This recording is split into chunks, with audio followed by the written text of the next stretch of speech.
포도원 노래라고 알려져 있는 이사야 5장 말씀은 포도원의 비유를 통해서 하나님과 이스라엘의 관계를 잘 이야기하고 있습니다. 포도 농사를 최초로 시작한 사람은 홍수 이후에 노아로 소개되고 있죠. 그리고 예수님이 제일 먼저 행한 이적도 물을 포도주로 만드는 것이었습니다. 그러니까 성경 전체에서 포도 농사, 그리고 포도원, 포도주, 포도와 관련되는 이야기들이 전체적인 성경의 맥락을 이렇게 연결시키는 중요한 메타포로 작용하고 있는데, 포도 농사라는 게 특별히 좀 어렵다고 그래요. 안 해봐서 모르겠지만 포도 농사 자체가 굉장히 까다롭고 어렵기로 유명하다고 합니다.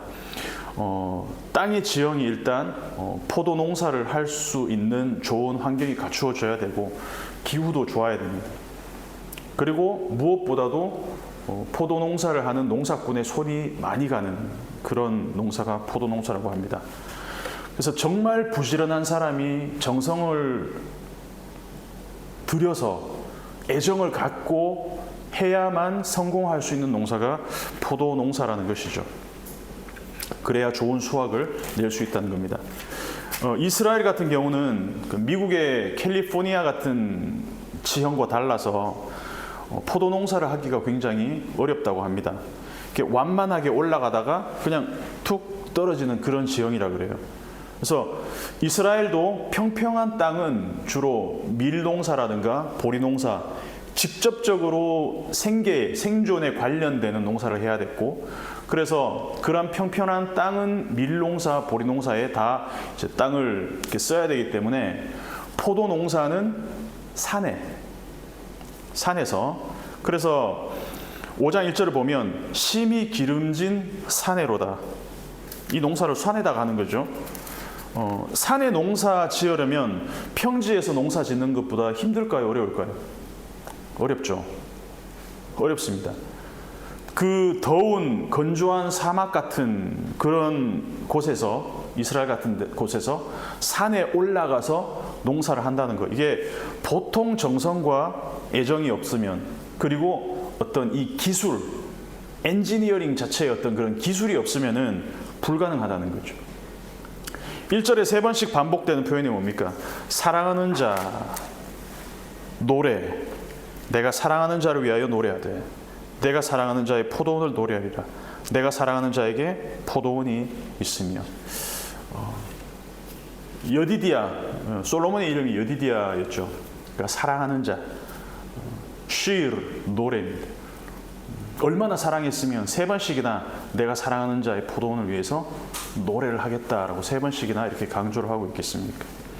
그리고 내가 사랑하는 자에게 포도원, 케렘이 있으며 이 심이 기름진 산, 케렌에 있도다. 이렇게 좀 워드플레이로 연결시키고 있습니다. 그러니까 1절부터 포도원에 대한 애정이 절절히 묻어나온다는 거죠. 얼마나 내가 이 포도원을 가꾸기 위해서 정성을 들이고 있는지를 1절부터 볼 수가 있다는 것입니다. 그리고 이 포도원을 만드는 과정이, 짓는 과정이 2절에 상세하게 나타납니다. 2절을 한번 읽어보겠습니다. 시작. 땅을 파서 돌을 제하고 극상품 포도나무를 심었도다. 그 중에 망대를 세웠고 또 그 안에 술틀을 좋은 포도 맺기를 바랐더니 들포도를 맺었다. 아멘. 히브리어 표현에서 바브 연속법이라는 표현이 있어요. 그러니까 연속적인 동작을 계속해서 나타내요. and 그리고 이게 그냥 이렇게 이렇게 랜덤으로 이렇게 불연속적인 동작들이 아니라 다 연속 동작입니다. 그래서 먼저는 땅을 파고 돌을 제하고, 그리고 심고 망대를 세우고, 또 그 안에는 포도를 짜내는 술틀을 팠다. 이게 계속 연속적으로 나오는 동작이라는 것이죠. 그러니까 먼저 포도원을 세우기 위해서 땅을 파야 되겠죠. 땅을 파고 좋은 밭을 만들어야 됩니다. 그러니까 평지가 아닌 산에 올라가서 땅부터 파기 시작한다는 거죠. 땅을 파다 보니까 뭐가 나오느냐? 돌이 나오는 거예요. 그러니까 돌을 다 일일이 제합니다. 돌이 많고 구릉지가 많은 이스라엘에서는 좋은 포도를 만들려면, 좋은 포도를 수확하기 위해서는 먼저 어디에 농사 지어야 될까가 관건이 된다는 것이죠. 아까 말한 것처럼 평평한 땅은 밀, 보리 농사, 당장 먹고 사는 거에 필요한 농사를 했기 때문에 산에 올라가서 지었습니다. 근데 산에 올라가다 보니까 언덕에 바위들이 많이 있습니다. 이 돌들이 다 바위들인데 이거를 다 일일이 제해야 돼요. 없애줘야 됩니다. 이 언덕이란 게 완만하게 올라가다가 갑자기 툭 떨어지는 지형이기 때문에 보통 여간에서는 농사 짓기가 힘들다는 거죠. 그러니까 경사지를 완만하게 만들려면 어떻게 해야 되냐? 우리가 배운 것처럼 이 계단식으로 포도원을 지어야 되는 거죠. 물에 잠기지도 않아야 되고 또 물이 마르지도 않아야 되기 때문에 힘들고 굉장히 고도의 기술이 필요한 농사라는 것이죠. 그러니까 돌을 제거하는 데만 꼬박 1년이 걸린다고 합니다. 그리고 나서는 심어요. 뭘 심냐? 극상품 포도, 1등급 포도를 심습니다. 땅을 파고 돌을 제하고 최고급 포도나무를 심습니다. 자, 그러면은 얼마나 기대가 컸을까? 최상품 포도나무를 심었으니까 최고의 열매를 수확할 수 있겠지. 이런 기대감이 농사꾼에게 있었겠죠. 그리고 나서 망대를 세웁니다. 믹달이라고 하는 이 망대를 세웁니다. 망대를 세우는 이유는 덜 익은 열매를 완전히 익기 전에 약탈해 가는 사람들도 있고 또 짐승들도 있기 때문에 감시하기 위한 이 망대, 타워를 세운다는 거죠. 믹달입니다. 그리고 그 안에는 포도주를 짜내는 술틀을 팠다는 것입니다. 자, 그 다음에는 간절히 기다리는 거예요. 이제는 할 수 있는 거는 기다리는 거, 남아있는 건 기다리는 것밖에 없습니다. 포도나무 스스로 아름다운 열매를 맺기를 기다리는 일밖에. 근데 사실 이 시간이 가장 힘든 시간일 수도 있습니다. 왜냐하면 포도원 주인이, 이 농사꾼이 할 거는 다 했습니다. 땅을 고르게 하고 돌을 파내고 그리고 망대도 세우고 최고의 어떤 입지 가운데서 최고의 종자를 심었습니다. 기다리는 시간. 농부가 해줄 수 있는 건 없죠. 이제는 좋은 열매가 맺기를 기다리는 수밖에. 그런데 믿을 수 없는 결과가 났다는 거죠. 믿을 수 없는 결과. 땅을 파고 돌을 제하고 최상품 포도나무를 심고 망대를 세우고 술틀을 팠는데 좋은 포도 열매 맺기를 기다렸는데 들포도가 열려버린 것이다. 농부가 이런 생각이 들었을 것 같아요. 내가 이러려고 이렇게까지 정성스럽게 포도원을 만들고 수확을 기다리고 있었었나? 내가 이러려고 그런 자괴감이 들지 않았을까라는 것이죠. 그러니까 직접 농사를 해보신 분은 뭐 우리 중에는 없겠지만 농사 안 해봤잖아요. 농사 힘들죠. 예상 못했는데 우리 또 윤 목사님 농사를 해봤다니까 정말 힘들겠죠. 사실 저는 이 비유를 보면서도 느낌이 확 오진 않았어요. 제가 뭘 심어본 적이 없기 때문에 뭐 꽃에 물 주어본 적도 별로 없기 때문에 자식도 안 키워봐서 잘 모르겠습니다. 솔직히. 근데 자식 키우는 것도 농사에 비유하잖아요. 자식 농사. 최선을 다해서 아이를 키우고 먹이고 입히고 공부시키고 잘 자라나기를 기대했는데 망나니가 돼 있어. 어느 순간. 그 허탈감과 자괴감은 이루 말할 수가 없다는 것이죠.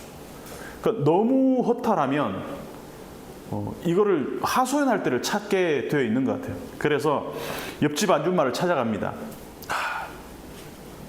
내 말 좀 들어봐. 글쎄 내가 이렇게 정성을 다해서 키우고 먹이고 입히고 근데 어떻게 저놈이 나한테 이럴 수가 있냐라는 거예요. 그러니까 3절은 그런 부모의 심정으로 호소하는 내용입니다.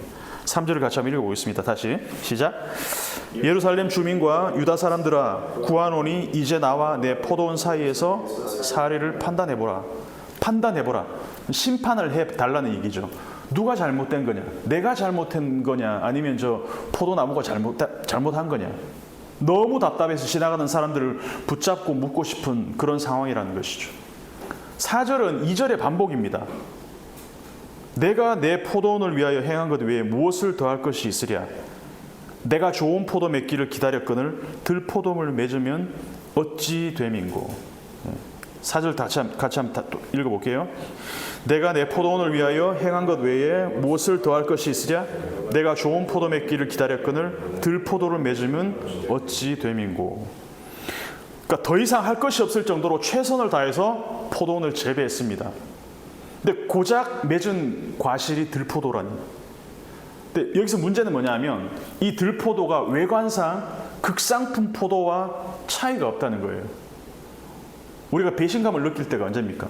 과일 향도 좋고 와 맛있다라고 과일 가게 아저씨가 얘기해서 사왔는데 한 입 베어 물었는데 너무 시고 막 쓰고 떫고 배신감 들잖아요. 그거 보기에는 좋아 보이는데, 그래서 극상품 포도 열매나 들포도 열매나 보기에는 크게 다르지 않다는 것이죠. 농부가 너무 배신감을 느꼈습니다. 그래서 결단을 내립니다. 5절 6절 회파입니다. 회파. 믿을 수 없는 장면을 만나는데 결단을 내립니다. 내가 이제 내 포도원에 어떻게 행할지를 너에게 이르리라. 여기서 행한다라는 동사는 4절에서 포도원을 위하여 행하다라고 할 때 쓰인 동사 똑같습니다. 아싸입니다.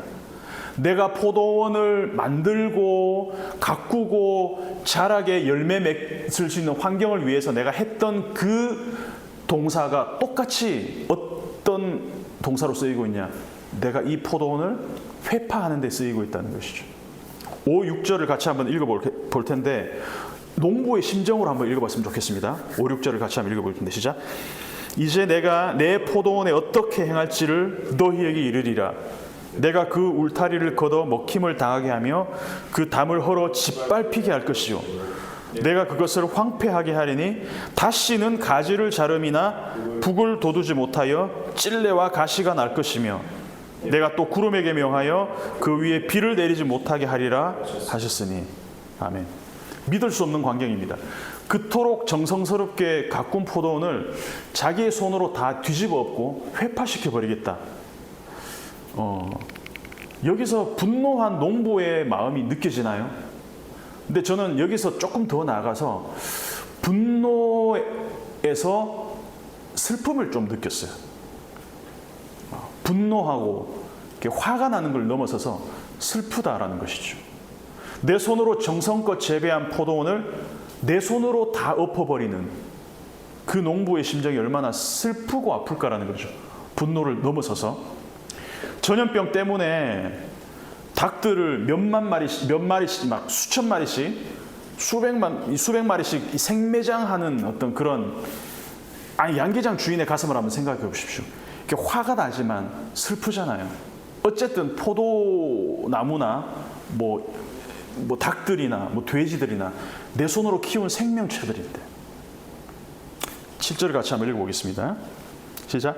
무릇 만군의 여호와의 포도원은 이스라엘 족속이요 그가 기뻐하시는 나무는 유다 사람이라.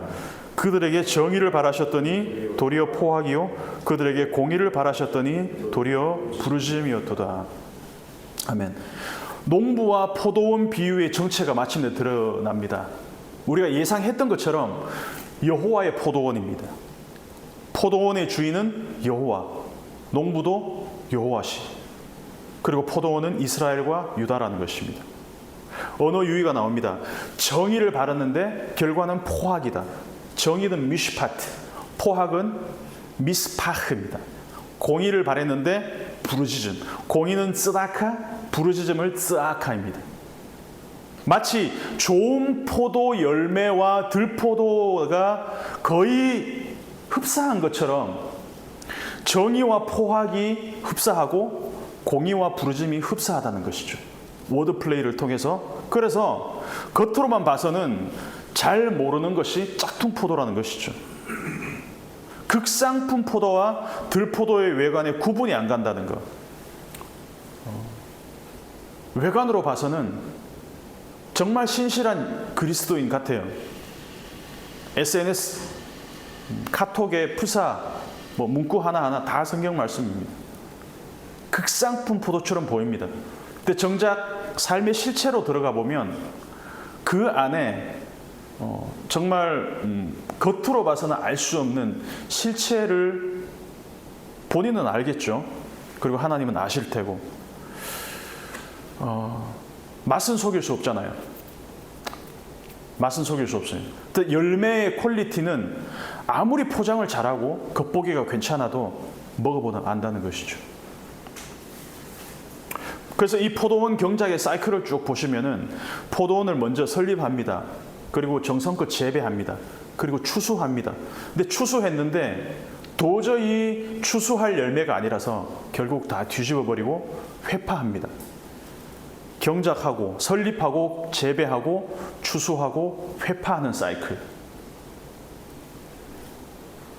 왜 포도원이냐? 아까도 얘기했지만 굳이 포도 농사는 밀농사나 보리농사처럼 하지 않아도 돼요. 굳이 하지 않아도 되지만 정성을 들여서 정말 그 산 꼭대기까지 올라가서 최고의 기술과 최고의 재료로 포도나무를 경작을 했습니다. 오랜 시간 동안 돌을 파내고 그 포도원이 설립되고 열매를 맺기까지 얼마나 많은 땀과 정성과 시간이 들었겠냐라는 것이죠. 포도나무는 물 빠짐이 좋아야 되고 성장기에 항상 수분이 있어야 됩니다. 온 가족, 온 식구들이 가문들이 총동원되어야 하나의 포도원을 만들 수 있습니다. 이렇게 포도 농사가 힘든 거라는 거죠. 하나님이 이스라엘과 유다를 낳았습니다. 하나님이 우리를 낳았습니다. 정성을 다해서 키웁니다. 하나님의 모든 에너지와 사랑과 정성과 시간을 쏟아서 우리를 키워냅니다. 최고의 종자를 심히 기름진 산에 심으셨습니다. 그런데 그 결과가 뭐냐라는 것이죠. 결과가 너무 어이없는 결과가 나타났다는 것입니다. 추수를 해야 되는데 레위기를 보면 5년이 지나야 그 소출을 먹을 수 있다고 나옵니다. 그 오랜 시간 동안 열매를 기다렸는데 들포도를 맺었다는 것이죠. 추수와 관련된 단어가 나오지 않습니다. 왜? 딸 것이 없기 때문에. 그만큼 포도원 농부가 갖고 있는 그 절망과 실망, 분노를 느낄 수가 있다는 것입니다. 그래서 회파로 이어진다는 거죠. 이 들포도라는 결과가 너무 말이 안 되기 때문에 최상의 노력에 비해서 최악의 것이 나왔기 때문에 바로 회파할 수밖에 없다는 것입니다. 땅을 황폐하게 하고 땅을 고르지 않고 비도 안 내리게 하고 울타리도 걷어버립니다. 3절을 보면 사리를 판단해보라 하고 자문하는 장면이 나옵니다. 그리고 7절에는 그 포도원의 정체를 밝힙니다. 누가 그 포도원이냐? 바로 너희가 그 포도원이야. 나단이 다윗을 찾아가잖아요. 다윗한테 이런저런 이야기를 합니다. 그러니까 다윗이 막 열이 받아서 막 화를 내니까 바로 당신이 그 사람이요 하는 것과 똑같다는 것이죠. 아니 그런 포도원이라면 갈아엎어도 시원치 않지. 그 공감을 얻어내고 나서 당신이 바로 그 포도원이다. 우리가 그 포도원이다라는 것이죠. 우리가 바로 그 포도원이야. 이 5장 이야기 읽으면서 내가 바로 그 포도원이구나. 하나님은 그들에게 우리에게 정의와 공의를 원하셨는데 오히려 폭력과 부르짖음이다. 실망하고 분노한 농부의 이야기가 5장에 이어서 27장에도 나옵니다. 이사야 27장을 한번 찾아서 읽어보겠습니다. 27장. 같은 포도원의 이야기인데 조금 결말이 달라요. 이사야 27장 996페이지 2절부터 6절까지 한 목소리로 우리 같이 한번 읽어보겠습니다. 2절부터 6절입니다. 시작. 그날에 너희는 아름다운 포도원을 두고 노래를 부르지어다. 나 여호와는 포도원 지기가 되며 때때로 물을 주며 밤낮으로 간수하여 아무든지 이를 해치지 못하게 하리로다. 나는 포도원에 대하여 노함이 없나니 찔레와 가시가 나를 대적하여 싸운다 하자. 내가 그것을 밟고 모아 불사르리라. 그래야 아니하면 내 힘을 의지하고 나와 화친하며 나와 화친할 것이니라. 후일에는 야곱의 뿌리가 박히며 이스라엘의 움이 돋고 꽃이 필 것이라. 그들이 그 결실로 지면을 채우리로다. 아멘. 앞에는 설립하고 재배하고 추수하고 회파하는 사이클이었잖아요. 재배와 관련된 표현, 물을 주고 밤낮으로 간수하고. 5장에 비해서 이 재배의 표현들의 강조를 많이 하고 있습니다. 회복된 포도원에 있어서 가장 중요한 것이 뭐냐? 지킴이라는 것이죠.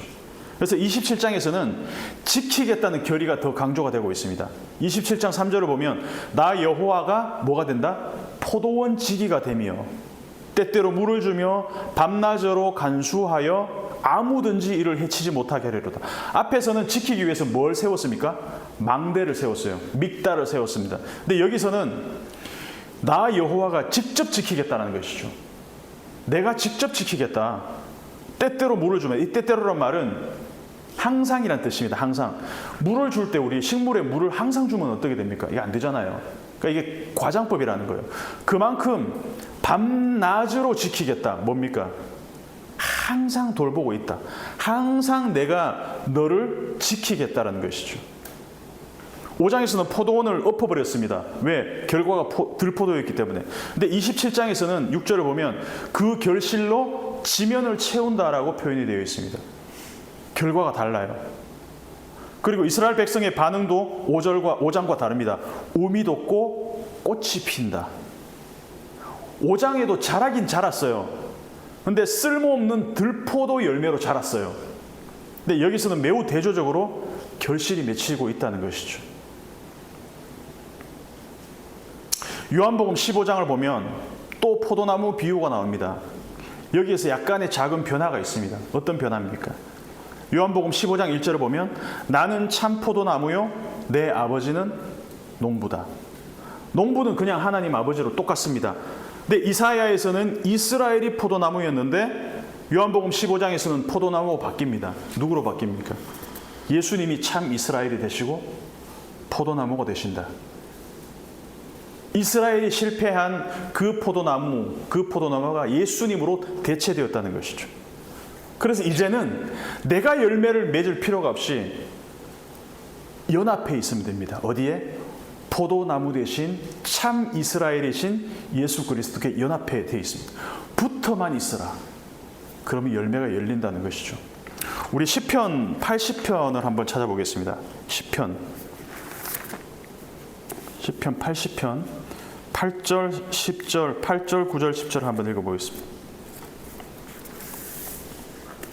구약성경 863페이지 시편 80편 8, 9, 10절을 같이 한번 읽어보겠습니다. 시작. 주께서 한 포도나무를 애굽에서 가져다가 민족들을 쫓아내시며 그것을 심으셨나이다. 주께서 그 앞서 가꾸셨으므로 그 뿌리가 깊이 박혀서 땅에 가득하며 그 그늘이 산들을 가리고 그 가지는 하나님의 백향목 같으며. 아멘. 포도나무하고 백향목이 비교가 됩니까, 여러분? 포도나무는 자라봤자 뭐 그렇게 높이 자라지 않아요. 근데 백향목 보신 적 없잖아요. 백향목이 거의 4, 50m까지 자란다 그래요. 그러니까 이게 무슨 말이에요? 애굽의 종살이 하던 민족을 포도나무 심듯이 뿌리채 뽑아서 가나안 땅에다 심으셨어요. 그리고 이 포도나무를 뭐처럼 키우겠다? 백향목처럼 키우겠다는 겁니다. 이게 얼마나 말도 안 되는 과장인지 모릅니다. 닭을 갖고 와서 이 닭을 소처럼 키우겠다는 얘기는 똑같은 거예요. 이것도 과장법이죠. 내가 반드시 키우겠다. 왜 하나님은 이사야 5장에서는 들포도를 맺은 이스라엘 백성들을 회파시키겠다고 하시면서 27장에서는 결실로 지면을 채우겠다고 말씀 바꾸실까? 하나님은 변덕쟁이라서 그럴까? 어떨 때는 하나님 기분대로 막 그냥 포도밭을 다 갈아엎으신 분이고, 어떨 때는 또 하나님이 직접 돌보시고 그 포도원을 가꾸시겠다고 말씀하시고, 하나님은 포도원을 아끼고 사랑하는 분이시지만 열매를 맺어야 할 때는 농사를 다 뒤집어 엎어서라도 새롭게 하기를 원하신다는 것이죠. 우리는 하나님을 기계적인 법칙에 따라서 생각하면 안 됩니다. 왜? 하나님이 인격이시기 때문에. 궁극적인 목적은 뭐냐? 농사를 뒤집어 엎는 게 목적이 아니라 그렇게 해서라도 하나님은 이 열매를 새롭게 하기를 원하신다는 거죠. 자녀가 잘못된 길로 갑니다. 그러면 얘를 어떻게 해서든 징계를 해서라도, 어떻게 해서든지 패서라도, 회초리를 대서라도 돌아오게끔 만드는 게 목적이라는 것이죠. 회파하는 게 목적이 아니라 돌아오고 새롭게 되기를 원하신다는 것이죠. 디폴트는 뭐냐 하면은 기본값은 회파하는 겁니다. 그게 기본값이에요, 원래. 그래서 하나님은 잘못된 열매를 맺는 들포도를 완전히 뒤집어 엎고 그 열매를 다 버리고 어떻게 해서든지 새롭게 하시는 것, 그것이 디폴트입니다. 그러면 끝까지 돌보시고 하나님이 직접 가꾸시는 것은, 이거는 뭐냐? 이게 은혜라는 거예요. 하나님은 어떨 때는 징계하시고 책망하시고 심판하시다가 어떨 때는 은혜로 이게 막 변덕이 죽겠듯이 하는 분이 아니라, 우리가 부모를 생각해 보자는 거죠. 인격을 한번 생각해 보자는 거죠. 야단치고 잔소리하고 회초리를 든다는 것은 결국은 돌아오게 하기 위한 목적이다. 그래서 디폴트는 징계지만 하나님의 은혜는 어디에나 흐르고 있다는 것이죠. 그래서 우리가 포도나무가 되었음에도 불구하고 하나님은 하나님 자신이 하나님 아들을 보내셔서 스스로 포도나무가 되신다는 겁니다. 이게 하나님의 은혜라는 것이죠. 그래서 이 메시지를 듣는 당시 이스라엘 백성들뿐만 아니라 오늘 우리 역시 하나님이 최상품 포도를 기대하시면서 우리를 만들고 심고 재배하시고 하나님이 계속 지키시면서 추수하신다는 것이죠. 그래서 지금 우리의 상태가 들포도같이 너덜너덜하고 신맛이 나고 그리고 열매로서 아무런 가치가 하등 없는 그런 존재라 할지라도, 그래서 이사야 5장과 같이 밭을 갈아엎고 회파하고 농사를 다 뒤집어 엎을 정도로 심각한 상태라고 해도 우리 상태가, 그럼에도 불구하고 우리에게 최상품 포도가 될 가능성이 남아있는 것이 아니라 우리 대신 포도나무가 되신 예수 그리스도로 인해서 참 이스라엘이 되고 하나님이 새로운 열매를 맺어가신다. 그래서 우리가 할 것은 무엇인지, 그분에게 붙어만 있어라. 내가 좋은 열매를 맺을 수 없다. 나의 실체를 인정하고 나의 실존을 그냥 받아들이고 내가 맺을 수 없다면 그분께 붙어만 있어라. 우리 대신 포도나무 대신 예수께 붙어 있기만 하면, 예수 안에 있기만 하면 열매는 맺힌다. 지난주 우리 사마리아 여인에게 예수님이 하셨던 말씀이 있잖아요. 이 물을 마시는 자는 다시 목마르려니와 내가 주는 물을 마시는 자는 영원히 목마르지 아니하는 샘솟는 샘물, 영생하도록 솟아나는 샘물이 될 것이다. 예수님 지금도 우리에게 말씀하시는 것 같아요. 내가 주는 물을 마셔라. 영생하도록, 다시 목마르지 않는 나에게 붙어만 있어라. 우리 말씀을 기억하면서 함께 기도했으면 좋겠습니다.